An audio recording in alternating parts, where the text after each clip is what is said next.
اعوذ باللہ من الشیطان الرجیم بسم اللہ الرحمن الرحیم الحمدللہ رب العالمین والصلاة والسلام علی اشرف الانبیاء والمرسلین سیدنا و نبینا و شفیع ذنوبنا بالقاسم محمد اللہم صلی علی محمد وآل محمد وعلی آلہ الطیبین الطاہرین المعصومین المظلومین المنتخبین المنتجبین ولعنت اللہ علی اعدائہم اجمعین اما بعد فقد قال اللہ تبارک و تعالی فی کتابہ المجید وقولہ الحق بسم اللہ الرحمن الرحیم انا انزلناہ فی لیلۃ القدر صدق اللہ العلی العظیم۔ کل ماہ مبارک رمضان کی شبۂ قدر میں سے آخری شب قدر ہے، اور اسی لحاظ سے میں نے اس سورہ مبارکہ کی پہلی آیت یعنی سورہ قدر کی پہلی آیت کی تلاوت کی ہے، اور اس کی اہمیت کا اندازہ اسی سے ہوتا ہے۔ یہ صرف اس لیے بحث کرنا چاہتا ہوں ایک چھوٹی سی کہ ان الذکر تنفع المؤمنین، فذکر ان الذکر تنفع المؤمنین، یاد دہانی کراؤ، یاد دہانی کا مومنین کو جو ہے وہ فائدہ ہوتا ہے۔ تو شب قدر کے لحاظ سے چند باتیں جو ہیں وہ آپ کی خدمت میں عرض کرنی ہے۔ علامہ طباطبائی کی جو تفسیر ہے، تفسیر المیزان، اس میں آپ نے اس سورہ یعنی سورہ قدر کی ان آیات اور سورہ دخان کی آیت نمبر 4 اس کے ذیل میں ایک چھوٹی سی بحث کی ہے، اور وہ آیت جو ہے وہ فیہا یفرق کل امر حکیم جو ہے وہ سورہ دخان کی آیت ہے، اس کے ذیل میں جو ہے وہ ایک چھوٹی سی بحث کی ہے۔ میں اس کا خلاصہ جو ہے وہ انہی کی تفسیر سے جو ہے وہ آپ کی خدمت میں پیش کرنا چاہتا ہوں۔ پہلی چیز جو انہوں نے اس کے ذیل میں بحث کی ہے وہ یہ کہ شب قدر کیا ہے، اس کے معنی کیا ہے۔ تو قدر جو ہے وہ اس کے بہت سے معنی ہیں، لیکن ان میں سے ایک معنی جو بیان ہوئے ہیں وہ ہے معین کرنا، معین کرنا۔ اسی سے آیا ہے اس کا مقدار اور اندازہ، یہ سب اسی معنی میں ہوتے ہیں، لیکن ایک معنی جو ہے وہ اس کے معین کرنا ہے، کسی چیز کو طے کرنا ہے۔ دوسرے لفظوں میں کہہ لیجئے کہ اس لیے اسے شب قدر کہا گیا ہے چونکہ خداوند عالم اس میں ایک سال کے حالات اور واقعات کو معین کرتا ہے۔ زندگی، موت، رزق، بیماری، سعادت، شقاوت، بدبختی اور اسی طرح کی دوسری ساری چیزیں جو ہیں وہ اس رات میں معین کرتا ہے، اس لیے اسے شب قدر جو ہے وہ کہا جاتا ہے۔ پانچویں امام نے اس سلسلے میں ارشاد فرمایا ہے کہ ہر سال شب قدر ماہ رمضان کے آخری دہے میں آتی ہے، یعنی کہ جو آخر کے 10 دن ہیں اس میں جو ہے وہ آتی ہے، اور اس رات میں صرف قرآن ہی نازل نہیں ہوا بلکہ خدا اس کے بارے میں فرماتا ہے فیہا یفرق کل امر حکیم، یعنی خدا تمام حادثات اور واقعات کو اس رات میں معین کرتا ہے۔ یعنی امام فرماتے ہیں کہ صرف اس میں قرآن ہی نازل نہیں ہوا ہے بلکہ اس میں دوسرا کام کیا ہوتا ہے اس شب میں کہ تمام چیزیں جو ہیں، تمام حادث و واقعات کو اللہ جو ہے وہ معین کرتا ہے، اور پھر آپ اس کی تفسیر بھی جو ہے وہ کرتے ہیں۔ آپ فرماتے ہیں چاہے وہ حادثات و واقعات اچھے ہوں یا برے ہوں، یعنی دونوں طرح کی چیزیں، چاہے وہ اطاعت ہو یا معصیت۔ پھر فرماتے ہیں چاہے اولاد کا ملنا ہو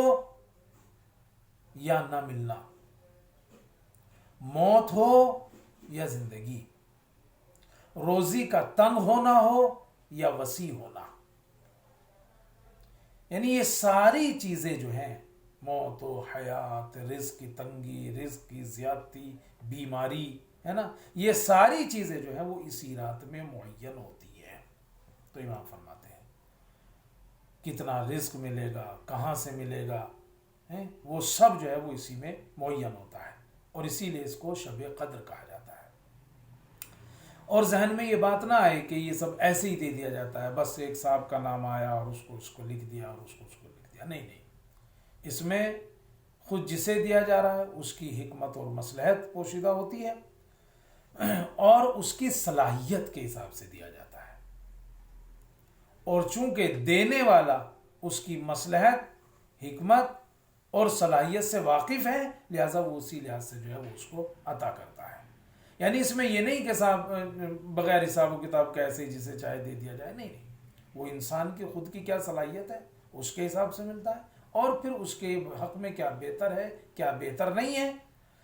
پروردگار عالم کی اس میں کیا حکمت ہے، ان سب کے حساب سے اس کو جو ہے وہ دیا جاتا ہے، اس کے لیے یہ ساری چیزیں جو ہیں وہ لکھی جاتی ہیں۔ تو اس کو شب قدر کیوں کہا جاتا ہے؟ اس لیے کہ یہ ساری چیزیں اس میں معین ہوتی ہیں، اس لیے اس کو شب قدر کہا جاتا ہے۔ دوسری بحث وہ اس سلسلے میں کرتے ہیں کہ اس شب کی عظمت کیا ہے۔ تو اس شب کی عظمت کے سلسلے میں یہ جو میں نے سورہ پڑھا یہ کافی ہے، انا انزلناہ فی لیلۃ القدر وما ادراک ما لیلۃ القدر، تم کیا جانو لیلۃ القدر کیا ہے۔ ہاں، اس کی فضیلت میں کیا ہے؟ لیلۃ القدر خیر من الف شہر، کہ وہ رات ہے کہ جو 1000 مہینوں سے بہتر ہے۔ کیا مطلب ہوا اس کا 1000 مہینوں سے بہتر ہے؟ اس کا مطلب یہ ہوتا ہے کہ اس میں جو عبادت کی جاتی ہے اس کی فضیلت جو ہے وہ بہت زیادہ ہے، یوں کہہ لیجئے آپ سیدھے لفظوں میں کہ اس کی فضیلت جو ہے بہت زیادہ ہے۔ چھٹے امام سے کسی نے سوال کیا، آپ کا ایک شاگرد تھا حمران، اس نے سوال کیا کہ یہ جو کہا گیا ہے کہ شب قدر جو ہے وہ 1000 مہینوں سے بہتر ہے، تو کہا ان مہینوں میں بھی تو، ان 1000 مہینوں میں بھی تو شب قدر ہوتی ہے۔ دیکھیں آپ بھئی، یہ جو کہا گیا کہ 1000 مہینوں سے بہتر ہے، تو کہا ان 1000 مہینوں میں بھی تو شب قدر ہوتی ہے، پھر اس کا مطلب کیا ہے؟ تو آپ نے ارشاد فرمایا وہ 1000 مہینے کہ جن میں شب قدر نہ ہو ان سے یہ بہتر ہے۔ یعنی وہ 1000 مہینے ان میں سے جو ہے وہ شب قدر کو نکال لو، تو ان 1000 مہینوں میں جو عبادت یا جو نیک عمل انجام دیا جائے گا یہ اس سے زیادہ جو ہے بہتر ہے، یعنی اس کو اتنا دگنا تگنا جو ہے وہ ثواب جو ہے اس کو ملتا ہے شب قدر کے لحاظ سے۔ اور پھر آپ نے اس کی اور بھی وضاحت کی ہے، آپ نے اس میں ارشاد فرمایا کہ یعنی کہ اس میں ثواب جو ہے وہ بڑھ جاتا ہے، دگنا تگنا ہو جاتا ہے، اور پھر فرمایا کہ اگر خدا بندوں کے عمل کا ثواب اس طرح دگنا اور 10 گنا اور 1000 گنا نہ بڑھاتا تو کہا پھر بندے کہیں بھی نہیں پہنچ سکتے تھے۔ یعنی اگر عمل کا ثواب وہی ملے جو ہے تو اس میں پہلی بات تو کہ عمل کا بھی اسی کوالٹی کو، اسی بلندی کا ہونا چاہیے جو اس کے لیے ثواب رکھا گیا ہے، تو عمل بھی ہمارا ایسا نہیں ہے، تو لہٰذا وہ اس منزل تک پہنچے گا نہیں کہ اس کا واقعی ثواب اس کو ملے۔ اللہ واقعاً کتنا رحیم و کریم ہے۔ امام فرماتے ہیں کہ اگر وہ ثواب کا عمل جو ہے وہ اس طرح نہ بڑھاتا، اسے دگنا تگنا اور 100 گنا اور 1000 گنا نہ کرتا تو کہ بندہ جو ہے وہ کہیں بھی نہیں پہنچ سکتا تھا۔ پھر آپ نے فرمایا کہ اگر کوئی اس شب میں جو ہے وہ دعا میں گزارے، اس رات کو دعا میں گزارے، تو گویا ایسے ہے کہ جیسے اس نے اپنے 80 سال جو ہے وہ دعا میں گزارے ہوں۔ اور اگر کوئی اب اس طرح سے دعا میں گزارے گا تو کہا پروردگار عالم اس کی دعا کو رد نہیں کرتا۔ تو گویا ایسا ہے جیسے 80 سال جو ہے وہ دعا میں گزارے، اگر اس رات کو جو ہے وہ آدمی جو ہے وہ دعا اور مناجات میں جو ہے وہ گزارتا ہے۔ تو بات واضح ہو گئی کہ اس کی فضیلت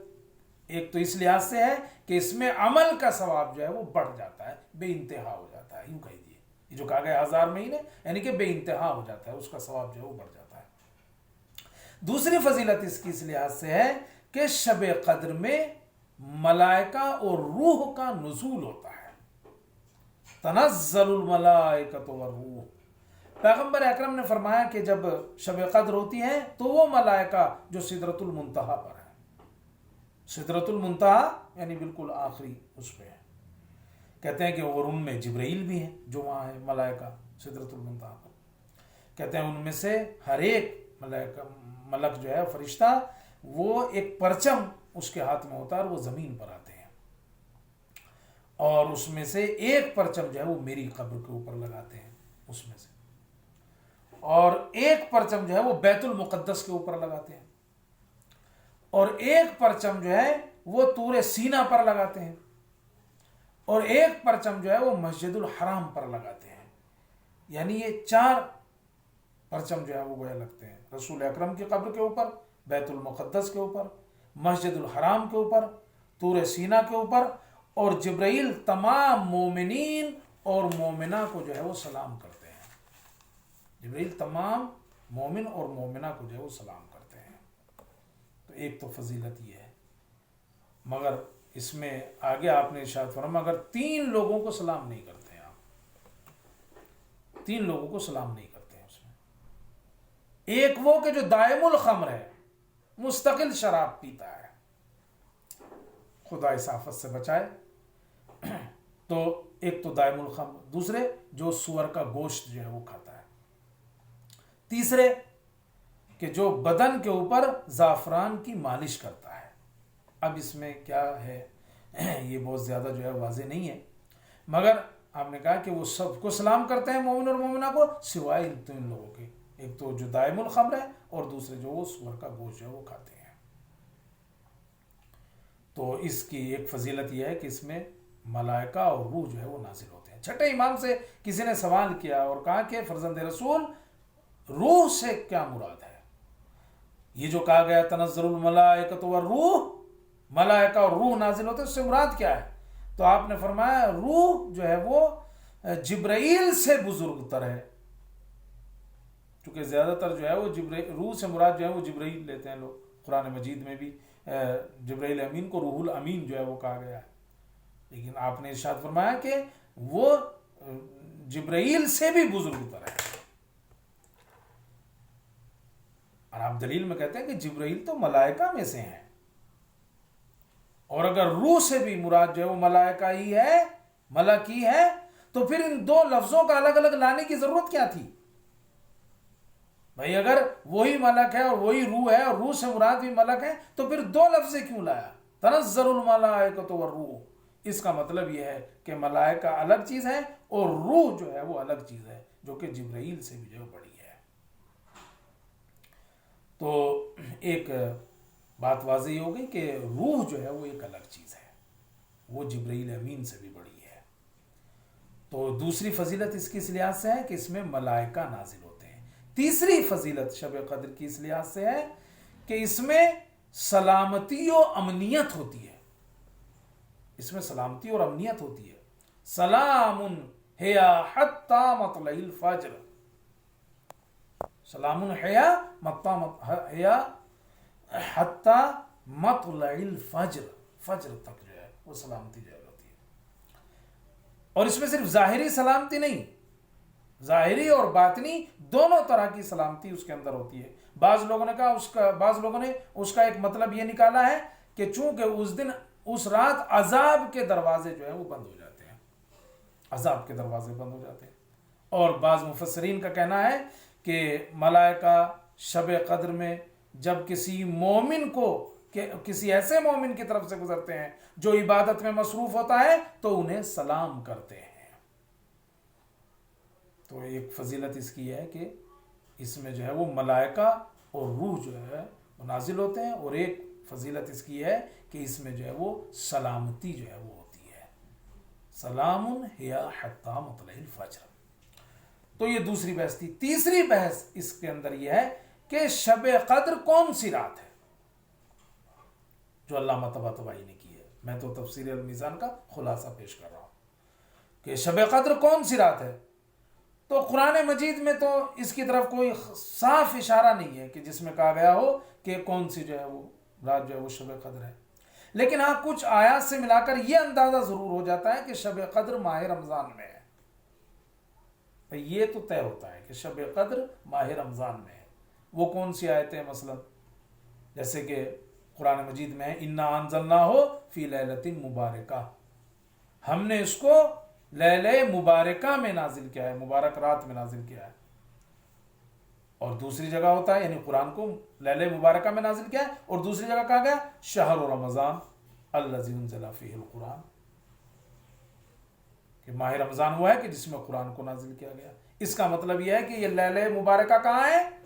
ماہ مبارک رمضان میں ہے. اور وہ شب قدر بھی انا انزلناہ فی لیلۃ القدر، ہم نے اس کو شب قدر میں نازل کیا ہے. تو لیلہ مبارکہ اور شب قدر جو ہے وہ کہاں ہے؟ ماہ مبارک رمضان میں ہے. بس اب یہ کہ وہ کون سی ہے یہ جو ہے وہ قرآن مجید میں تو صاف نہیں بتایا گیا. مگر پھر سوال یہ ہوتا ہے کہ تو آخر روایات میں کچھ اشارہ ہے. تو اہل بیت علیہ السلام کی روایات سے کچھ اشارہ مل سکتا ہے، مگر اس میں 3 طرح کے قول جو ہیں وہ ہیں. اگر ہم ان روایات کو جمع کریں تو 3 طرح کے قول جو ہے وہ نکل کے آتے ہیں. ان میں سے نمبر 1 کچھ تو یہ ہے کہ جو 19، 21 اور 23 کو شب قدر بتاتے ہیں. 19، 21 اور 23 تو اس میں تینوں ہی کو جو ہے وہ شب قدر بتایا گیا. اور بعض روایات میں یہ ہے کہ 21 اور 23 جو ہے وہ شب قدر ہے، یعنی اس میں جو ہے وہ ان میں 19 کو جو ہے وہ چھوڑ دیا گیا. اور بعض روایات میں یہ ہے کہ 23 جو ہے وہ شب قدر ہے، یعنی 23 کو جو ہے وہ اہمیت دی گئی ہے. اب کہو گے کہ اس کا فلسفہ کیا ہے؟ بہرحال اس کا فلسفہ ایک تو صاف صاف یہی ہے نہ بتانے کا کہ مومنین ان تمام راتوں کو جو ہے وہ عبادت میں گزاریں. تو اہل بیت علیہ السلام سے جو روایتیں منسوب ہیں ان میں جو ہے وہ اس کو اس طریقے سے جو ہے بیان کیا گیا ہے. یعنی یہ 3 طرح کے جو ہے وہ قول ہیں. لیکن ائمہ کے یہاں ویسے تو آپ اگر دیکھیں تو پورے ماہ مبارک رمضان میں وہ لوگ عبادت کرتے تھے، لیکن اس کا آخری عشرہ جو ہوتا ہے، آخری دہا، اس میں جو ہے اور زیادہ جو ہے وہ اہمیت دیتے تھے. رسول اکرم کے لیے تو ملتا ہے کہ آپ اپنا بستر جو ہے وہ آخر کے اس 10 دنوں میں جو ہے وہ لپیٹ کر جو ہے وہ رکھ دیتے تھے. اور آخری عشرے میں بھی 19، 21 اور 23 کو تو بالکل ہی جو ہے وہ عبادت میں لگ جاتے تھے اور بہت ہی جو ہے وہ مصروف عبادت رہتے تھے. لیکن اس میں جو 23 ہے اس میں بھی ائمہ علیہ السلام کا ایک خاص اہتمام دیکھا گیا، جس سے جو ہے وہ رجحان اس طرف زیادہ چلا جاتا ہے کہ 23ویں کی شب جو ہے وہ شب قدر ہے. مثلا شہزادی کے لیے ملتا ہے کہ آپ اس رات کو جاگ کر گزارتی تھی اور جاگنے کی بہت تاکید کرتی تھی. یہاں تک ملتا ہے کہ شہزادی جو ہے وہ اپنے بچوں کو بھی جو ہے وہ سونے نہیں دیتی تھی اس رات میں، اور وہ جاگتے رہیں اس کے لیے کہتے ہیں کہ ان کے اوپر جو ہے وہ پانی چھڑکتی تھی کہ وہ جاگے. اور اس کے علاوہ 2 اہتمام یہ کرتی تھی دن میں. ایک تو ان سے کہتی تھی کہ تم آرام کرو، آج رات میں تم آج دن میں آرام کر لو تاکہ رات کو پھر تھکن محسوس نہ ہو. اور دوسرے جو ہے وہ آپ رات کو جو ہے وہ کھانا بھی انہیں کم دیتی تھی تاکہ پوری رات جو ہے جاگ کر گزارے. کیونکہ جب آدمی پیٹ بھر لیتا ہے تو پھر اس کو جو ہے وہ یعنی کہ پھر نیند آتی ہے، سستی آتی ہے. تو شہزادی کا رویہ یہ تھا 23ویں کی شب میں. اور اگر آپ دیکھیں تو 7ویں امام نے ارشاد فرمایا 23ویں کی شب کے لیے کہ جو شخص 23ویں کی شب میں غسل کرے اور صبح تک جاگ کر گزارے وہ اپنے گناہوں سے باہر آ جاتا ہے. یعنی صبح جب کرتا ہے تو اس طرح کرتا ہے کہ اس کے اوپر جو ہے کوئی گناہ نہیں ہوتا ہے. 23ویں کے لیے آپ نے ارشاد فرمایا. 5ویں امام نے ارشاد فرمایا کہ جو شب قدر میں جاگے اگر اس کے گناہ آسمان کے ستاروں کی تعداد کے برابر ہو اور پہاڑوں جتنے وزنی ہو اور دریا جتنی اس کی مسافت ہو، یعنی اتنی تعداد میں ہو، پھر بھی کہتے ہیں کہ اس کے گناہ جو ہے وہ بخش دیے جائیں گے اگر اس رات کو جاگ کر عبادت میں گزارے. یہ 23ویں کے لیے جو ہے وہ 5ویں امام کا ارشاد ہے. پیغمبر اکرم نے ارشاد فرمایا ہے کہ جو لیلۃ القدر کو جاگ کر جو ہے وہ گزارتا ہے پروردگار عالم اس کے مشکلات کو جو ہے وہ اگلے سال تک جو ہے وہ تاخیر میں ڈال دیتا ہے. اگلے سال تک تاخیر میں ڈال دیتا ہے. اچھا، اس کا عذاب جو ہے وہ آئندہ سال تک ٹال دیتا ہے، وہ یوں کہہ لیجیے. اور 11ویں امام نے بھی اپنے شیعوں کو ایک وصیت میں ارشاد فرمایا ہے کہ اس رات کا جاگنا یعنی 23ویں کی رات کے جاگنے کو بھول مت جانا، اس کو مت چھوڑ دینا. تو شب قدر کون سی ہے؟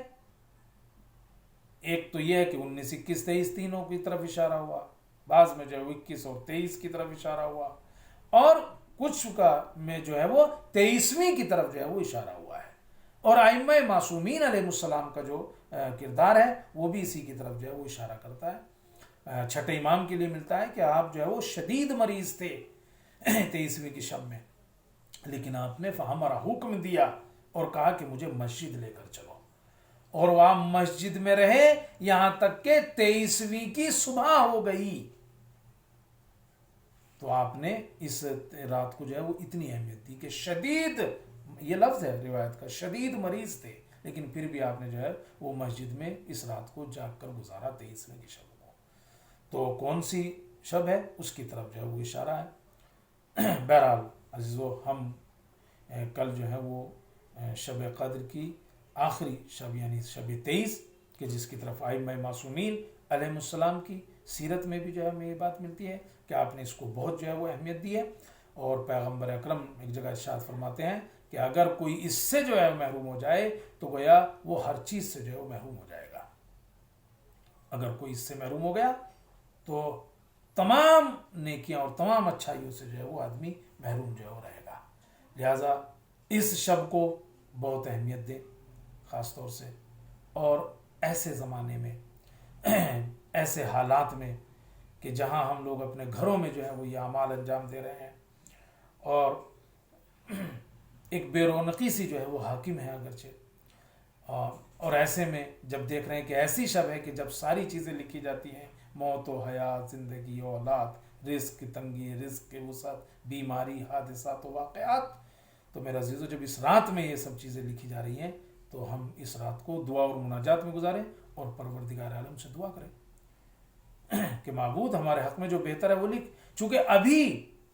جب لکھا جا رہا ہو تب اس میں آپ ادھر ادھر کرا سکتے ہیں، تبدیلی کرا سکتے ہیں، یہ ممکن ہے اپنی دعاؤں کے ذریعے سے، اپنے واسطوں کے ذریعے سے، اپنے اعمال کے ذریعے سے۔ لیکن آپ جانتے ہیں جب ایک بار لکھا جاتا ہے تو پھر ذرا مشکل ہو جاتا ہے۔ آپ اگر آفس کی چیزوں کو بھی لیں، جب لکھا جا رہا ہو یا لکھا نہ گیا ہو تو آپ کرا سکتے ہیں، ادھر کر لو ادھر کر لو، لیکن ایک مرتبہ لکھا جاتا ہے تو پھر کیا کہتا ہے اس دنیا میں بھی آدمی، ارے بھائی یار اب تو لکھا گیا چھوڑو۔ تو شب قدر میں ساری چیزیں جو ہے معین ہوتی ہیں، لکھی جاتی ہیں، لہٰذا اس رات کو عبادات میں گزاریں، دعا اور مناجات میں گزاریں، دعا کریں خداوند عالم سے کہ پروردگار تو غفور رحیم ہے، ہمارے لیے وہ چیزیں لکھی جسے ہم برداشت کر سکیں۔ معبود ہمیں آنے والی تمام آفات و بلیات سے جو ہے وہ دور رکھ، اس میں جو ہے وہ دعا مانگے، امام حاضر کا واسطہ دے، امام عصر کا واسطہ دے، اس لیے کہ ملائکہ شب قدر میں امام حاضر کے اوپر نازل ہوتے ہیں کہ ان کا واسطہ دے کر جو ہے وہ دعا کریں کہ پروردگار تو ہمارے گناہوں کو معاف کر دے، معبود تو ہمیں حج و زیارات کو ہمارا مقدر بنا، اہل بیت کی محبت جو ہے وہ ہمارے مقدر میں لکھ، معبود تجھے واسطہ تمام شیعان اہل بیت کو سربلند فرما، معبود جو مریض ہیں اس شب میں تجھے واسطہ امام عصر کا، ان کو جو ہے وہ صحت یاب فرما، معبود جن کے والدین جو ہیں وہ زندہ ہیں ان کے سائے کو سلامت رکھ، جن کے والدین اس دنیا سے چلے گئے ہیں ان کے درجات کو بلند سے بلند فرما، معبود تجھے واسطہ امام عصر کا مراج عظام خاص طور سے آقا سیستانی اور آقا خامنہی کی حفاظت فرما، انہیں طول عمر اور صحت و سلامتی جو عطا فرما، پروردگار تجھے امام عصر ہی کا واسطہ ان کے ظہور میں تعجیل فرما، ہمیں ان کے اعوان و انصار میں شمار فرما۔ السلام علیکم۔